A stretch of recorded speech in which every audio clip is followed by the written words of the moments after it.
What is up, guys? Welcome back to another G-Mineo video. I am your host, Seth. And I'm Brady. And today we are talking a little bit about Dungeons & Dragons Dark Alliance. Now, you guys saw my last video, and I talked a little bit about a guest host, if you will, that is going to be... There we go. So I teased a little bit that I was going to have a guest host joining me who has never played D&D before. Because I wanted to get sort of an unbiased perspective on, that would be this guy. That's Brady. Brady's never played. What a loser. I'm just kidding. You didn't deserve it. Roll the dice for loser. Natural one. But no, Brady's never played D&D before, and so I thought it might be interesting to get the perspective of someone who has never played D&D and doesn't sort of have like any expectations going into this game to color their opinion. And so I wanted to get Brady on here. But before we start, make sure you go down below, you hit that like button, you make sure to tap that subscribe button, double tap that bell. Let us know down in the comments what you think of Dungeons & Dragons Dark Alliance. Are you gonna get it or not? And yeah, let's just jump right into it. Jump right in. All right. So first and foremost, I think the thing that I wanted to know the most, from the perspective of a new player who doesn't have any background knowledge, did the story and sort of like the objective of the game make sense to you when you first kicked it open and started it out? I saw Goblin, I saw Dragon, I saw Dead Dwarves. Basically, what I equated it to was the Hobbit. I was like, there's probably some pile of gold that the dragon's guarding or something. All dragons have hordes, man. Yeah. It's the way it goes. And that's interesting because, I mean, obviously there are so many tropes in D&D and in fantasy at large that are taken from the, the great-grandfather of, fantasy, which is J.R.R. Tolkien, right? So that makes sense. But yes, goblins and dwarves hate each other because they inhabit the same territory. They're like the same size. Same size. Small guy stuff, man. They all got that Napoleon syndrome. They're like, we're bigger than you. And then, of course, dragons. I mean, it's in the name, Dungeons and Dragons. You have to have a dragon in a video game. Daddies and Dynamite. No, it's not. Which would be a sick game. An interesting game. You played as Dritz, which is the drow with the two swords. Two swords guy. Two swords, yeah. Yes. Two swords guy, as he called it this morning. I was like, you mean Dritz Do'Urden, only the most famous character in all of D&D? Yeah. But, again, nerd. So Dritz Do'Urden, and then I played as Wolfgar, the barbarian, so I had that big warhammer. I know it's like this storytelling thing, and there's a lot of options, and for me, I tried to find many opportunities where I could do something differently than the main path. And when it came to battling specifically, but it was a lot of just like, okay, you walk in and you kill these guys. Yeah, which is part of the issue that a lot of people have had with it, is that it was very repetitive, and you're constrained by the sort of narrow options that game developers put in place for you, as opposed to the limitless options that you have in real D&D. It sets you up for failed or unmet expectations, because people coming from D&D are like, oh, this is a world. I mean, there's still rules, of course, but you can do a lot of things in D&D, and anybody who plays can tell you that. It's not just I hit with sword. I mean, a lot of times that's what you do, but you have spells that you can cast, which, side note, no mage. There's no mages. There's no I didn't mage. even notice. That, there's no, granted, each of the characters have, magic ingrained in what they do, but there were no pure spellcaster blasty types, which is just such a bummer, such a letdown. Again, this is a big one for me. It would have been, I feel like they could have taken that botched the lore a little bit and just included somebody, maybe a companion of Dritz. There are options in the lore for someone who could have come in and been a spellcaster, and it was just so frustrating. Yeah, with everything that they were willing to change for the game, it seems like they kind of could have just taken that extra half a step to give us an evoker who could just Fireball. Where's Fireball? Come on, guys. Magic missile. Exactly. I know! Oh my God! Magic Missile! What? The first spell! Oh my goodness, that is good job. I know a little bit. I've done some research. I'm so proud of you, Brady. Magic Missile, the good old standby. And then, so from the story perspective, you said, you drew a lot of parallels to Tolkien and stuff like that. Yeah. But overall, you sort of understood what the sort of goal, I guess, of the game was, right? Which was to protect the crystal shard or keep it out of the hands of evil things. Yeah, I had that. I kind of understood that. Yes.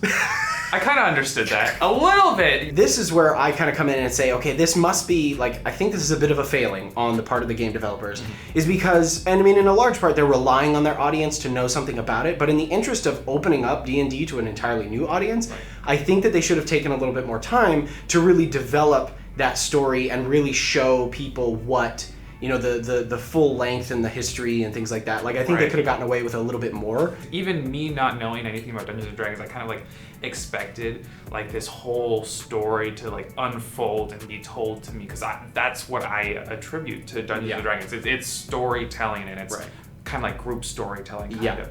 So that's something that I was a little confused by. Yeah, if this is like a pass-fail thing, I think they kind of failed on that front. Yeah, I would give it like a C minus, D plus. C minus. That's, I mean, hey, C's get degrees, right? Like I understand, like they told me this. Basically, they told me this story. But they didn't hook you with it. But so story, we'll give it a C minus. Yeah. All right. So moving on to our next topic, which is like graphics. So what did you think of the graphics of the game? I thought it looked a lot like Skyrim. Seth, to be honest with you, this was the game that gave me the worst motion sickness of my life. No. The camera can like whoosh, like it whips around. And I think they did do a good job of like painting this picturesque, beautiful location for players to sort of like dive into, which is super cool. Like, aside from the motion sickness thing, you know, F to A, I would call it like a solid like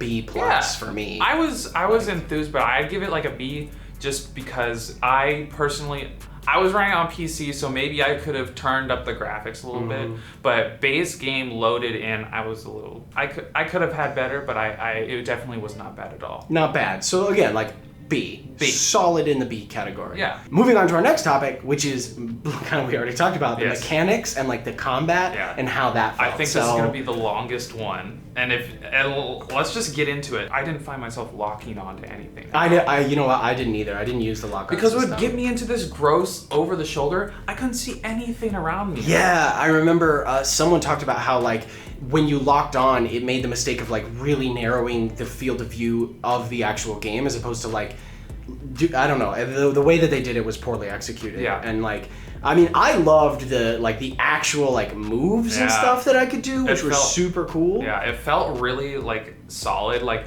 I didn't feel like I had to memorize these combos, but I could like click kind of randomly, and he'd do some super cool stuff, and I'm like, okay, that's pretty cool. That's dope. I wanted to talk about something that I actually really liked. I liked the respawn, the fires, the short rests. The short rest system. I thought that was really interesting. So that's actually, this is one of the things that I really loved about the game as a whole, is that there were lots of little bits in there for D&D fans. Like short rests is a thing in D&D, and that is, again, that's something that they kind of got right from D&D, because like in D&D, if you keep pushing, like enemies don't necessarily have time to like regroup, recuperate, know that you're coming, get advanced warning. But if you do take a short rest in D&D, like a lot of times you get, you know, a DM will roll for a random encounter, because now you're like hiding in the dungeon, and like again, things are aware, like they know there's like eventually someone's going to stumble across the bodies you left. They heard everything. Yeah, they heard fighting, and they come to investigate. They're like, all my friends are dead. And they're like, what happened? And they start looking around. So it's kind of, that's one thing that they kind of got right as far as pulling from the actual game. Yeah. The traditional tabletop. Yeah, I love that. What I did for the first like half hour was I jumped into it. I'm like, this game doesn't look too hard. So I jumped in with my double swords guy. I put it on like twice as hard difficulty. Ooh. And I jumped in and I'm like, I got to the first place, I'm like, I want better loot. So I just kept going, and then I kept dying. I'm like, shit.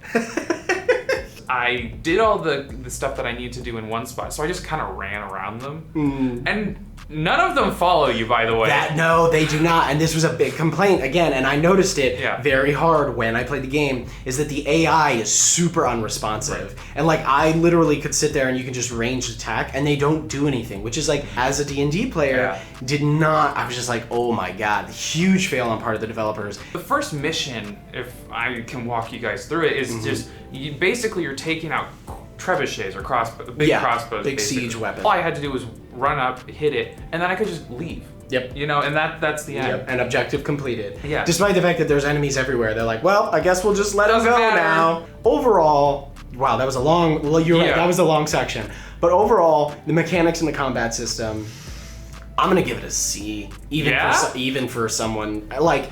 Mostly because of the unresponsiveness of the AI. And that next brings us to our next category, which is music and sound. Like, I use sound in my games to, like, bring ambiance together, like certain musical tracks. Like, I have a D&D fight playlist. I have a D&D, like, in the tavern playlist. So I have all these different musics that sort of set the tone. And in this game, I actually thought they did a really good job with that. Like, I enjoyed the music, like the combat music. I enjoyed, like, the ambiance. I remember, like, just sitting quietly at one of those, like, cliffside things and, like, hearing the wind blow through and the wood creaking. And I was like, okay, that's cool. Like, from a sound design perspective, they did good. Yeah, I think it was really good. And to go off of that a little bit more, I really liked the voice acting. Like, I feel like they had a really good, like, the lines were repeated. Like, of course. But the lines that they did do, I feel like were really, like, interesting and showed each character's personality, enemy's personality, that sort of stuff. For sound, I'd probably go as far as to give it like an A-. Okay, yeah, I would give it a B+ for sure. B+, yeah. Okay. Cool. I wish it was a little more, like, I had a little more variety. Yeah. That would have done it. A little more variety. And that brings us to kind of our final category, which is our overall rating of the game. I mean, why don't you go first? Yeah, sure. I'd love to. I had a good time. I don't think I'd play it in my free time, honestly.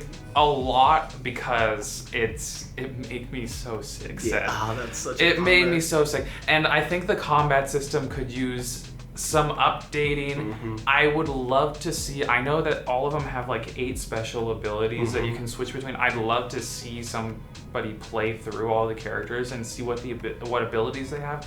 But that's just my personal opinion. I would sit it at C+, I think. That's just gut feeling. Like I said, I don't know a lot about Dungeons and Dragons, and honestly, I think if I did know more about Dungeons and Dragons, I would give it probably a worse grade, just because I don't know if they supplied what. I don't know if they were expecting, what people were hoping for. For either side, kind of. It kind of. I think it fell flat for both. I think they were trying to get it, the both sides, and it kind of went right in between. First of all, I'm gonna give it a B. I'm gonna give it a solid B. Mostly because, again, my love of the game. I did like the fun little tidbits that they threw in there for like big, for fans, like things like the short rest mechanic, different elemental damage types, because that's a big thing in D&D, like acid, different dragons have different elemental breath types and things like that. So the elemental damages and like certain spell effects and things like that, again, they threw these little tidbits of lore and like game mechanics from the tabletop game into the video game, and I loved that. But that being said, they did let me down in a few areas, like story. That's the biggest one for me. Story is everything for me as a player of both video games and tabletop RPGs. Like, I want to have an experience. I want to go to watch people grow and develop and change to circumstances. Like, the things that they threw in there, I do enjoy my hack and slashes. Like, I just like to sometimes go in and just like, beat stuff to shit. So I enjoyed that part of it. And finally, like, I think that the other thing is I'm very hopeful, because I think that a lot of the mechanical things can be fixed with like patches and bugs and updates and DLCs, and I hope that that's the direction they go in, is to continue to like expand the abilities of the characters in the game. To be completely fair, I think this is a game that would fare much better with a group. We both played separately. We did play separately and solo. Yeah, so I think that that's something to be aware of. I think that with updates, if we jumped back into it and played together or with a group of people, like, I think that it could be fun. Like, any game is much more fun with people. And I mean, that's true of D&D as a whole. Like you can run solo sessions for one player and it's super fun,